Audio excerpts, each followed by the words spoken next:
Morning YouTube. All right. Um, Yesterday was Wednesday and I was very busy.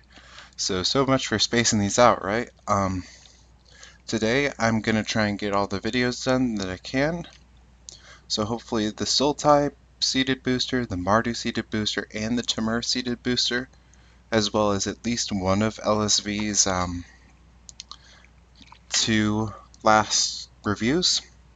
I know I have some issues with some of the or some disagreements with some of the Timur cards and some of the red cards, but I'll go over them and my explanations for them later. For now, just diving right into Sultai.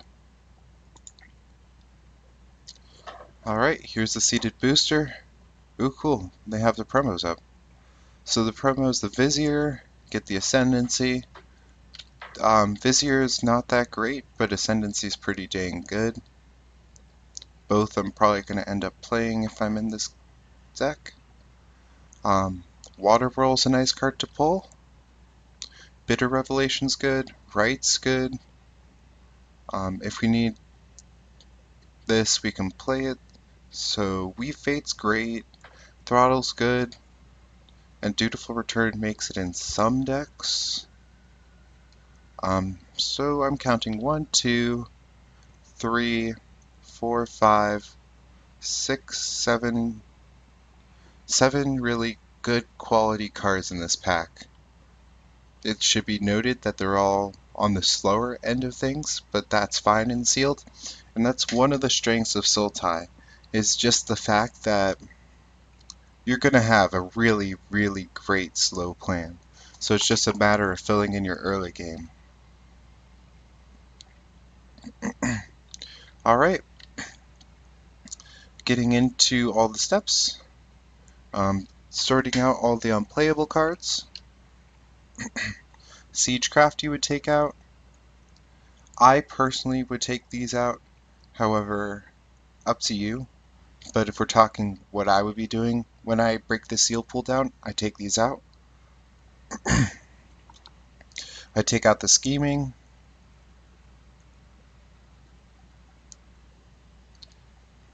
I take out the snake skins. The Bloodfire Expert. The Goblin Slide. The Dashers. The Grizzly. The Highland Games I wouldn't take out yet. The Colostons I would take out. And geez, Abzan Mania here.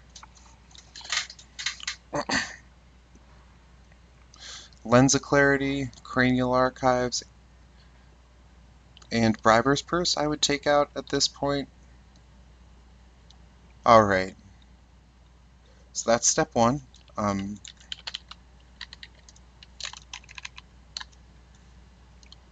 Remove unplayable cards. Step two, sort into colors and sort out the bombs when you do that. Alright, for now, I'll do this. Okay, we didn't pull any creature bombs. At least none that I can tell. Chief of the Edge had some times when it's very good, but never really a bomb. So we didn't pull any bombs. What we did pull is Sultai Ascendancy, which is very good at enabling a lot of options for the deck, and we can just drown them out in card quality over time. Icy Blast, so if it's not hard to get Ferocious, this card is an amazing finisher. We also got Crater's Claws. Along the same lines of Icy Blast, it's a great finisher. If we're playing a Sultai deck, we'd have to splash it, but this is a very easy card to splash. So between Crater's Claws and Icy Blast, if we're splashing red, especially, we're going to want to prioritize creatures with power 4 or greater. But even then, we're going to want to do it decently highly already. Alright, those are the notes that we can make from our finishers. Since we don't have bombs, it's never bad to just think about what would make your deck better here. Next, sorting out the color fixing, lands, banners, creatures. Embodiment of Spring goes in this land fixing pile.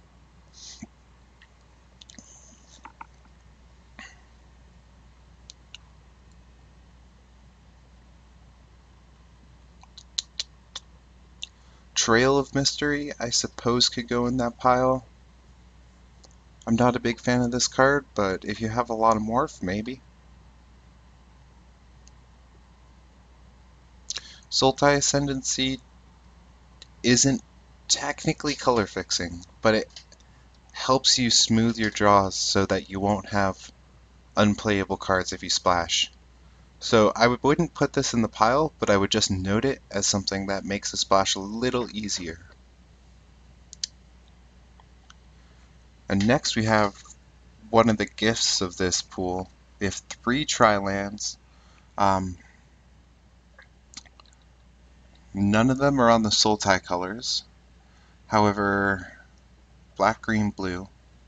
Green, blue, so this helps a red splash really, really well.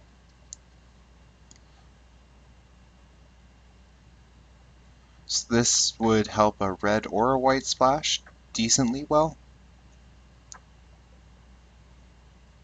This would help a white splash amazingly well. This would help a red splash. This is on color, this is on color. We have great fixing.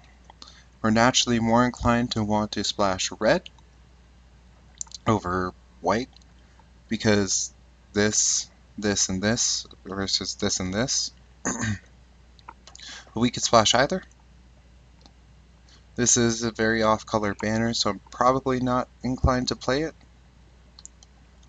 Though one thing to note is we are green and blue, so this Embodiment of Spring will help us fix as well. So that we have a very easy splash in this deck. Excuse me. Alright, sorted out the color fixing, and start looking at 3-color decks. Might go into a few of the 3-color decks. Just going to talk about the individual colors. Great, okay, okay,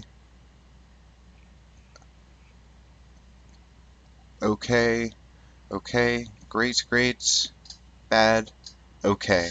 So our white isn't incredibly good, but it's okay as a whole.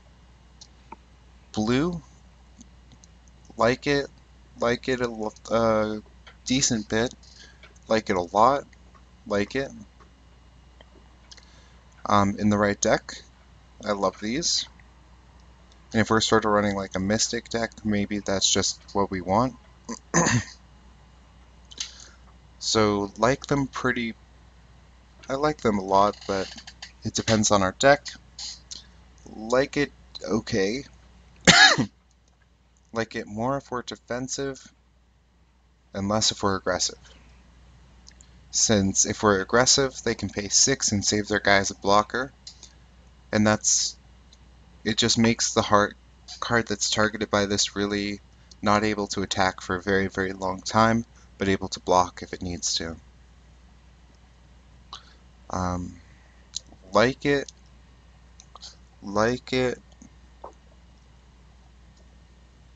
and these two are okay. Our blue's pretty good.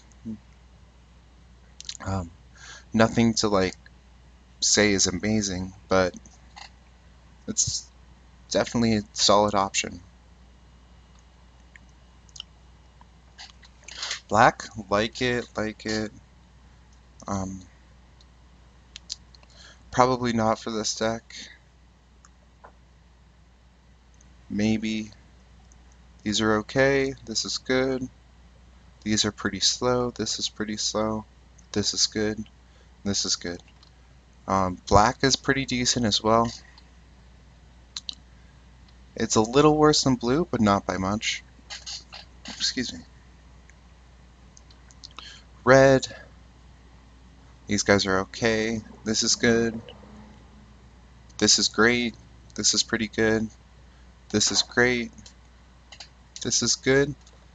Help. It's 4 power, so that's something to note. And this is good as well. Our red's a little shallow, but typically red pools kind of are a little shallow, and it does have a good amount of good cards. I could see wanting to choose red as one of the colors that goes in the main deck, depending on some other factors. Green. These are okay. This is good. These are better than this, and they're still only okay. And Woolly Lockston's pretty good. Pretty great. I love that card. So green's a little shallow, a little underwhelming. But maybe with the amount of 2-drops and a little bit of removal can help support a slower plan. Alright, moving in. We have Sultai Ascendancy. I think I noted the worst color for us was white, but not by much. It's also the hardest one for us to splash by a little bit. We have Sultai Ascendancy and Vizier. We have Abzan Charm, Chief of the Edge, and Dune Blast. Ice Feather Aven fits right into the colors. I'm pretty happy with that. Rider's not really what I'm looking to splash for. Alright, impressions I get from this. The green black blue deck that we can build from this would look something like 1, 2, 3, 4. So that's 4 green cards. Oh, sorry.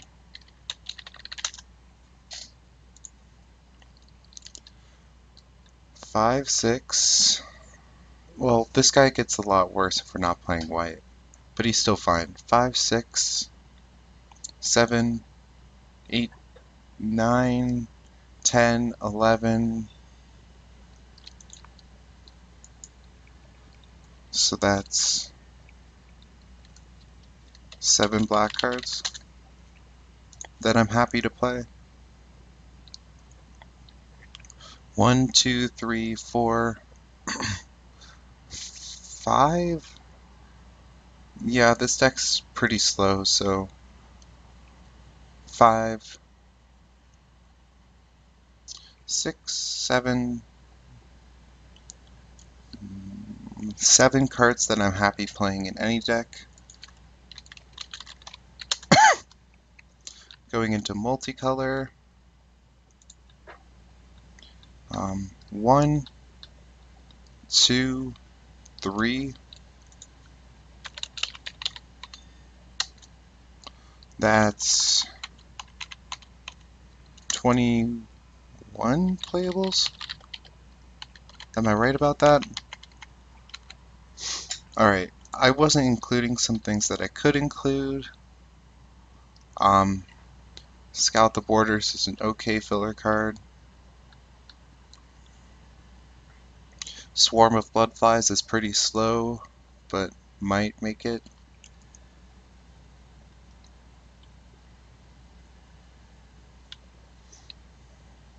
These Quiet Contemplations, I want to take a look at how good they will be.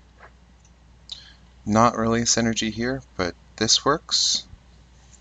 This works really well. Well, not really well, but decently well. 3 mana, tap down 2 guys for 2 turns. This works.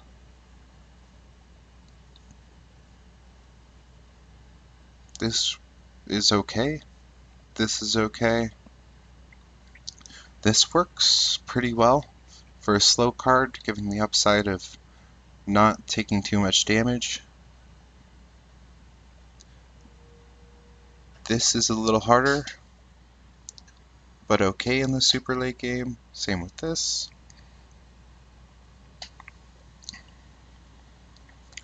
And this is okay.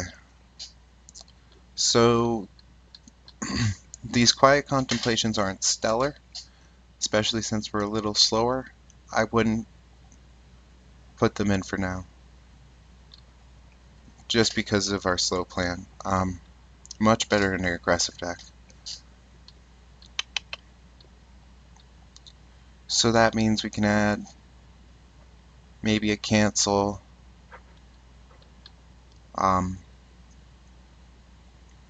maybe a swarm, maybe a mastodon, and maybe like a scout the borders. So even though this is 21, not 23, we're not necessarily short. But it is something to note because it is a little low, and if we're splashing something, maybe we can just get this count up to 23 great playables without having to resort to playing some worse cards. Alright, start looking at the curve. We have no problem filling in the 2-drop slot. Some morph guys, so it's a 1, 2, 3, 4 morph guys that I'm playing. An early drop there of 6 morph guys, so that's solid. I'm not opposed to that.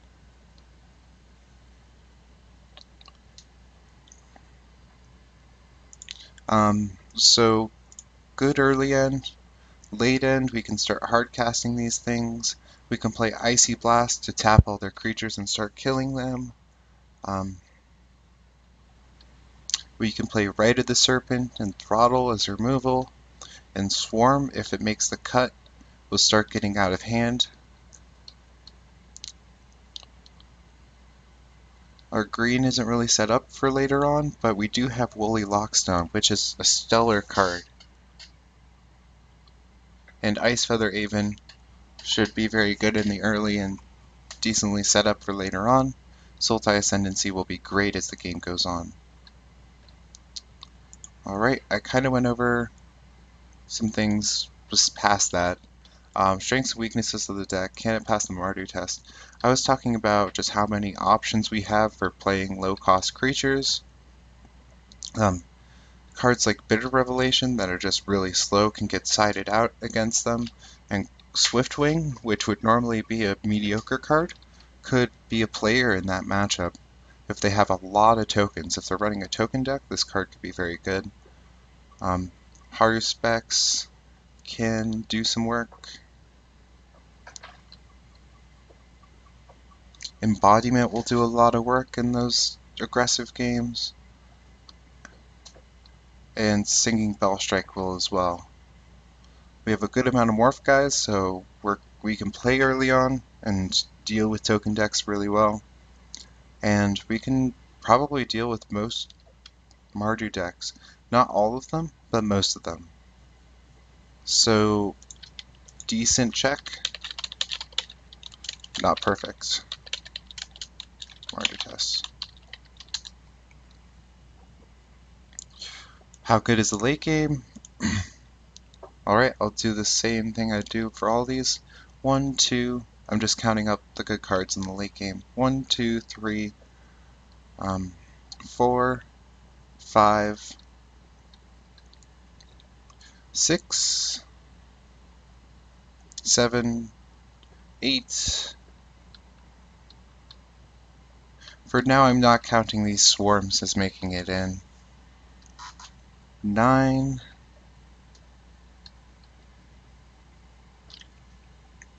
10, 11. Good cards in the late game. This could kind of count, but not really. Okay, yeah.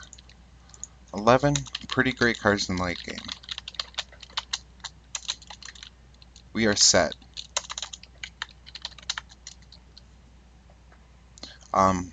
None of them are bombs, but they should all do a lot of work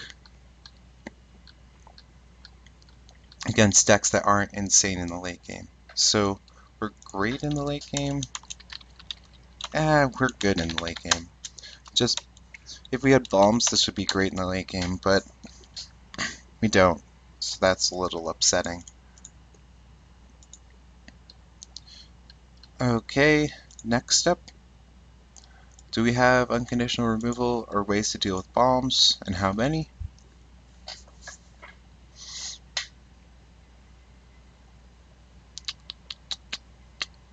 One.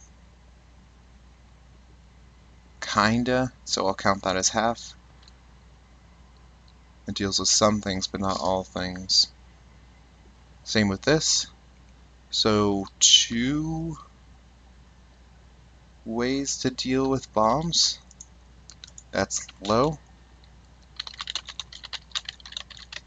In a sealed environment, really low. So that's a weakness of this deck. Hopefully we can fill it in later.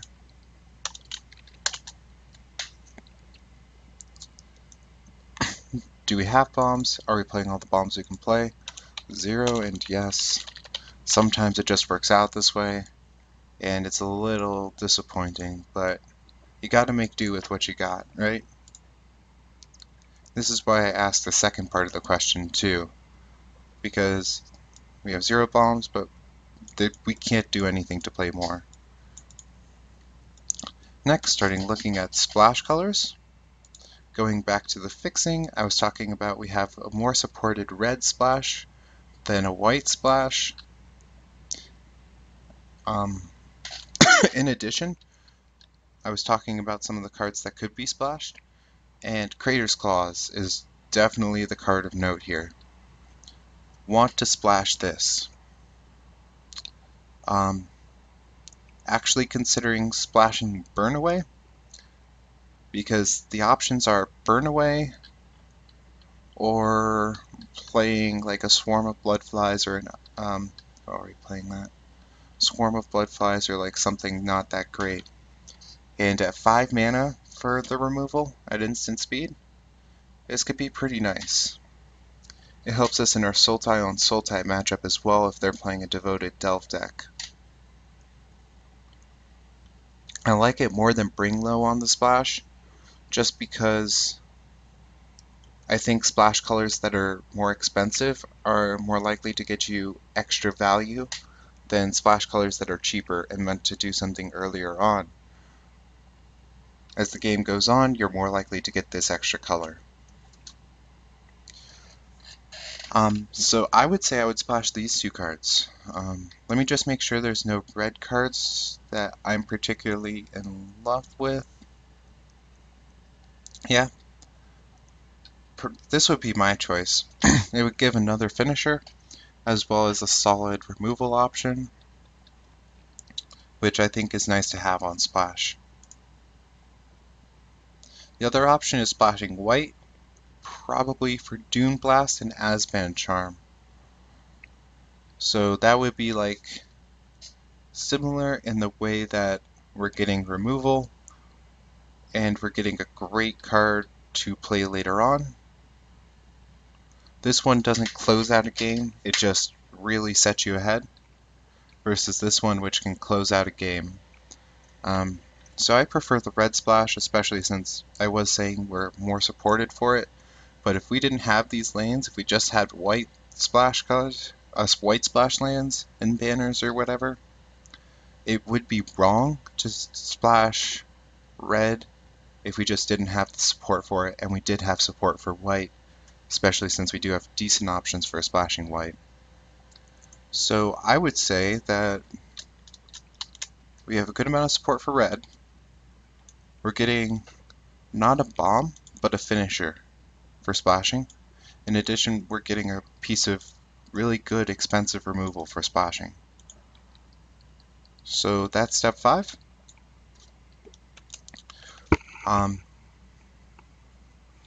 Cool. I can actually write this deck list down because it's pretty easy for me to construct this. New notepad, save.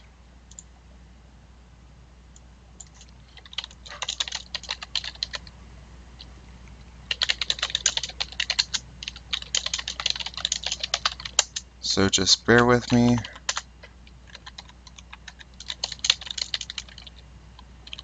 I want to kind of separate the creatures.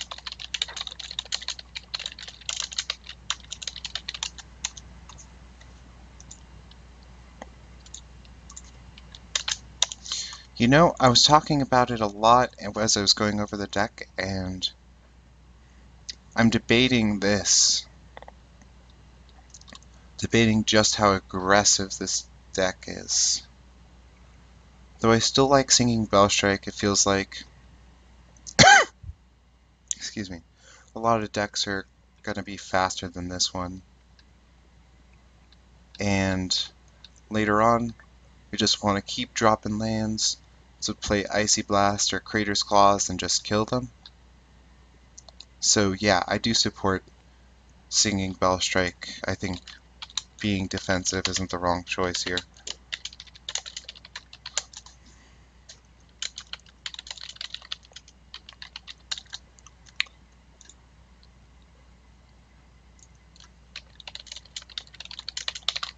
Water Whirl isn't at its best in this deck, but it can do a kind of similar thing to Icy Blast in that it gets mana advantage, unlike Icy Blast, and it can force through some damage against certain boards. It can get through a lot.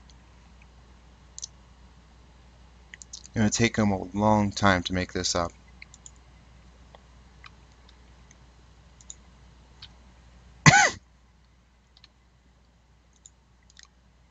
This Bitter Revelation. So notice we do have a lot of drawing cards and not removal. That's just because, as I was going over in that step, don't have a lot of removal. Fortunately, we're playing black, so it's like pretty much impossible not to get some removal.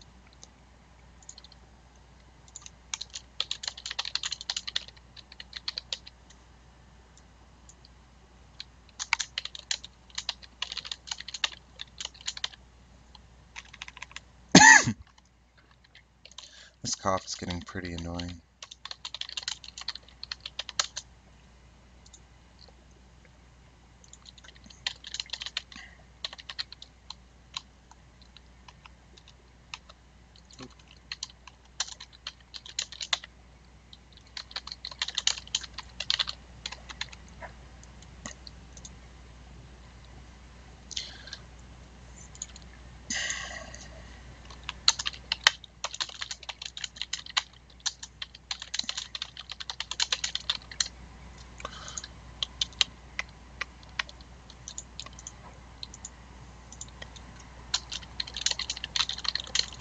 This is a lot of spells. I want to take a look at the creature count after this.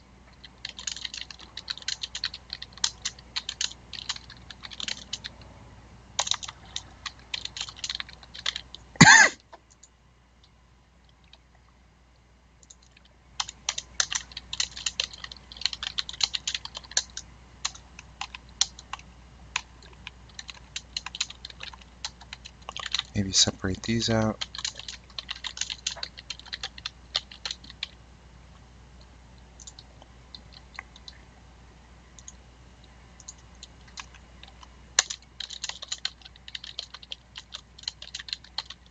This may not be at its best in this deck, but 5 mana 4/4 and we're low on bodies apparently, so I think this is the deck. Let me do a quick count on playables here. 1, 2, 3, 4, 5, 6, 10, 11, 12, 13, 14, 15, 16, 17, 18,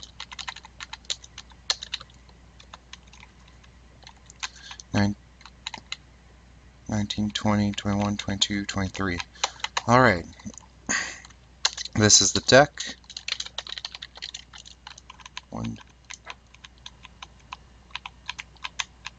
12 creatures isn't too low, but this is a low count. Generally you want 14 or 15.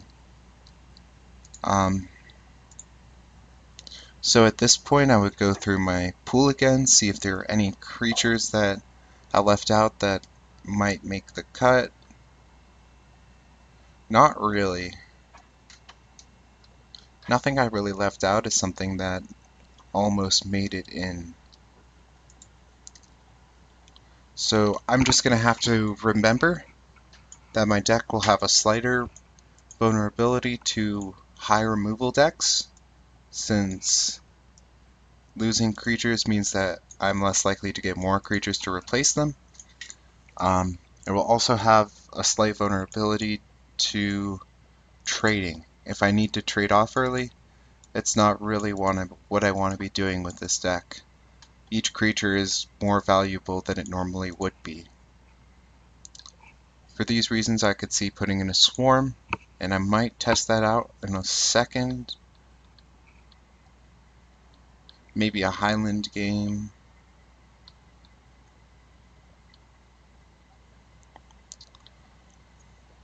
Yeah, probably put in a swarm or a mastodon here.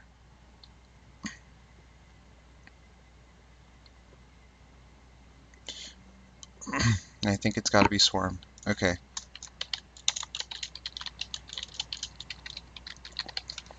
So this card is very slow, but given the sorts of setups I have with Stinging Bellstrike, just like the slow removal, and a lot of 2-drops, and this Embodiment of Spring, like, I think that we can get to a late point in the game against most decks that this will be good. And it ups our creature count to 13, which is more reasonable. I might put in the Mastodon for now. It helps support the Swarm by making the game go later. And it blocks for days. This isn't a stellar creature, and one that I don't want to be running very often, but I want to put it in for now just because I want to try and have as few weaknesses in this deck as possible. These are enchantments, sorcery, there's one, and instance. So the question is, 2 creatures potentially on the list, Rotting Mastodon and Swarm of Bloodflies. What would I take out?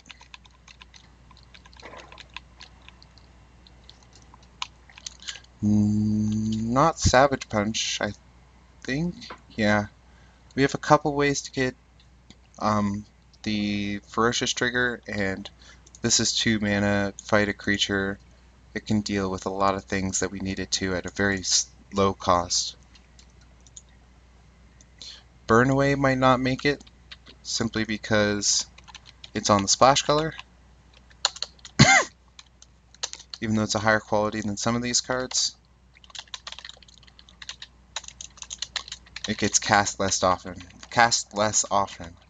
Jeez. Weave Fate.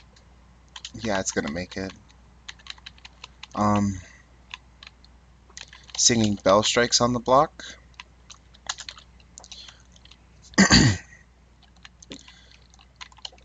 It's gone a little bit too far down in value. Like, if they want to be defensive and we need to actually turn out to be the aggressor, this could be not so good.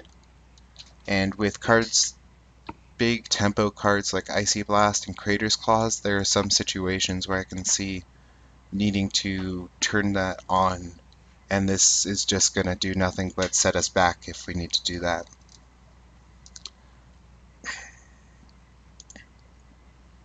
I suppose Savage Punch is on the block.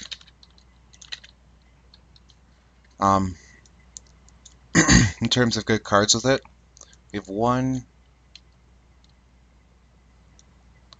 2, 3, 4, 5 good creatures with it.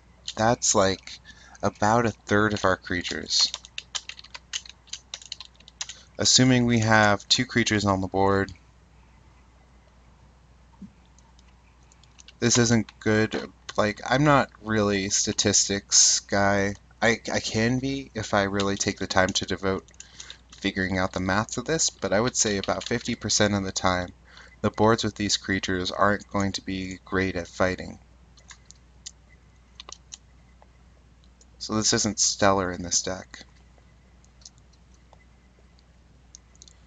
Um, I would say that's it. Cutting one or two of these cards, probably two. I just really need a healthy creature count to feel like I will do well in a pre-release. I think Burnaway is not making it. Let me go over the fixing again.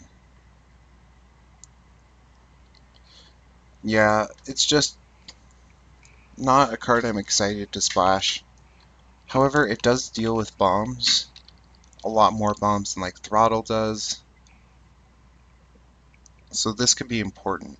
It could fill in a weakness in the deck that I was going over with the number of ways to deal with bombs.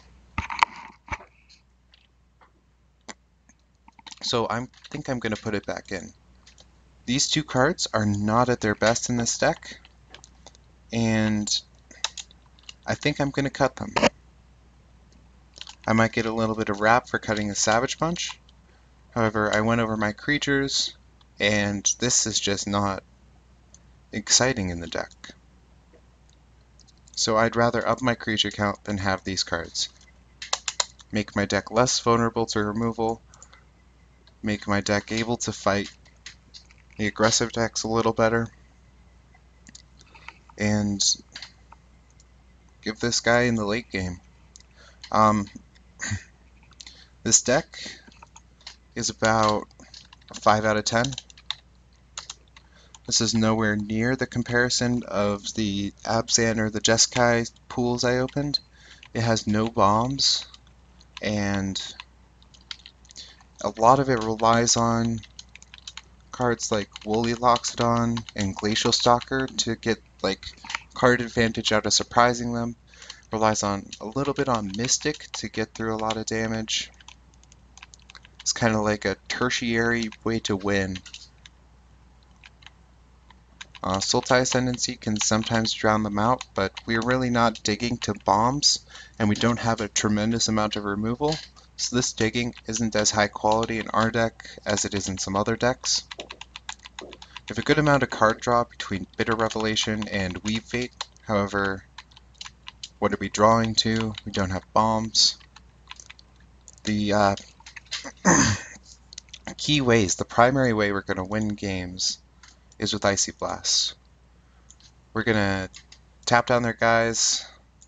Hopefully we've been swinging in with Mystic a little bit, so they're not at the healthiest life total, and just going to start banging in there and make it incredibly hard for them to come back. Secondary win condition is Crater's Claws. This card is great at finishing off a game. It isn't very hard to do. Once you see it in your hand, you tell yourself that you can start being aggressive because you can just kill them if you get them to a low enough life count. This can also act as removal against bombs if we need it to, but I like this more as a finisher. It can do either, so that's something to note. So this deck is the best we could do with the bad pool, which you need to know how to do. Yeah, I don't think there's much more to say about this. I could go over the lands you're sticking in, 1, 2, 3. There's a debate on that, but nope, definitely 4, 5. You're not getting the white out of this. Actually, with Mystic Monastery, you are getting a little bit of value with the Krumar. Sometimes you can first strike it. That's kind of cool. But you'd be playing this as just a dual color land anyway. So 1, 2, 3, 4, 5. That's a good amount of fixing. Yeah, this is in 2 colors already, so playing this as well. Not as a tri-land, but as a dual land. And it can work with Unyielding Krumar. So playing all these. Alright, thank you for watching. I hope you enjoyed, and have a great day.